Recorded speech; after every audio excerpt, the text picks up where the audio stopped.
Hi, this is Donna from Clever Crafting. Thank you so much for joining me today. So for those of us that have been around card making for a while would recognize this technique. It's a nice layering technique. It's been around for a while, but you know, it's always good to revisit some of the oldies. So let's get underway. I'm starting with a paper pad. This is from Kaiser Craft. It's a beach theme. I always like to use a paper pad when I can because the papers will coordinate. You can see I've used like a photo at the, well, it's not a photo, but you know, like a realistic picture at the front, and then I've used some fairly nondescript paper that I'll be using with it. So this piece here is 10 centimeters by 14.3 centimeters, and this one, the picture paper is 9.5 centimeters by 13.8. So I'll be using my metric rectangles for this example, but you can use other layered dies, which I'll show you later. You can see how nicely they fit on one another, and I've got that nice little edge. What I need to do now though is to cut a center out of this patterned piece of paper, but I want a fairly wide edge that I'll be using all of the pieces, and I want a fairly wide edge because I want to see a good chunk of that paper. But I only want to see a little bit of the background paper. So I'm going to cut one piece that's a little bit bigger than the one that I'm cutting out of the pictured paper, so it'll just give me a tiny frame around the edge. But this will be easier to understand once I've actually cut all of the pieces out. So it's important that we center this as much as possible. Here I'm just getting some tack off my washi tack there. So I position my die in the center of my piece of paper, making sure that it's as even as I can possibly make it all around the outside without actually measuring it. I do the same with the background piece, and I've just ran them through my die cutting machine.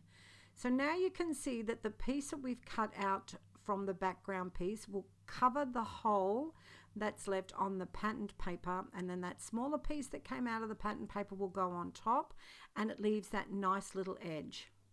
We're going to do this same process once again because we actually want 3 layers for this. So I'm going to skip a couple of the dies in this nesting die set. So I think it's about 4 dies that I've missed, and I'm going to cut out from the center.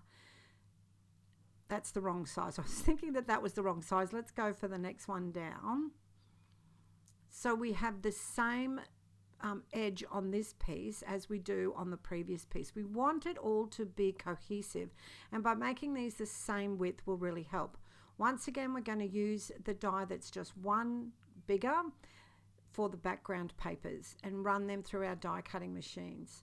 So once again, you can see that when we layer all of these up, we've got the frame and we've got the pattern, the background piece, which looks like a frame, and then we've got the pattern piece on top, which gives us this lovely look.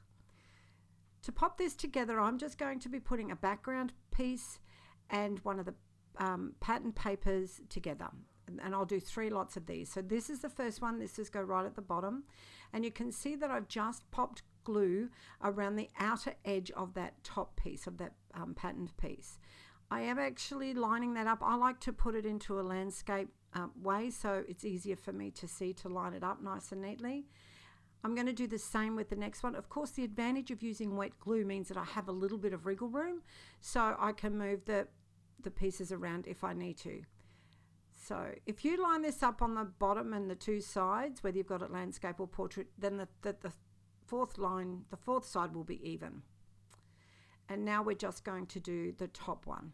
So now I've got 3 individual pieces, and each piece has the background piece on it and a part of the foreground or the pattern piece on it. Now I'm going to put these directly on my card base. The reason that I've kept them all separate though is because I am going to pop some dimension in between it. So we will be doing that in a moment, but we start to put this card together by first of all putting the largest piece directly on the card base. You can see once again that I've turned that around landscape to make it easier for me to get it on straight. Now I'm just cutting some cardboard. Now this is actually from a computer motherboard box, but any sort of appliance cardboard, or but probably not from a carton of beer that's possibly too thick, or normal cardboard, but sometimes we get things packaged in cardboard that's nice and fine and a little bit more heavy duty. I find I like using that rather than the foam. It's free and it's reusing things, and of course it's lightweight as well. So now I am just popping some glue on the second frame, which includes the background piece as well as the pattern paper piece, and I'm just going to glue that on the piece of cardboard that I fit into the hole on that bottom piece. But I'm going to do that again for this next layer. So I'm cutting out my cardboard, makes my little recycling heart feel happy. Just trimming that down so you can see it fits into that hole that's left from where we cut that centerpiece out. By fitting it into the hole, the piece that's going on top of it will fit perfectly and you will not see that cardboard. So I've just stuck that in there, and now I'm going to pop some glue on my last piece. So you can increase the number of layers you've got by making each piece a little narrower. I like to have 3, but it's totally up to you. Once you understand the concept and the process, then, you know, the world's your oyster, so they say. All right, so there's my last piece on top of that. To just finish this one off, I'm keeping these fairly plain. I've just popped another piece of that cardboard beside that top layer so I can stick my greeting there in the corner, and that's a nice, lovely card that we can have another look at. So this is very fast, but it's exactly the same process. I think this is like 15 seconds long, and I've done it with ovals. So quite simply, you do exactly the same thing. Use the smaller one on the patterned paper, then the one up on the plain paper or the background paper. You do that for 3 layers. You join them. You pop the cardboard in the middle section. Then you add the next piece, and so on and so forth.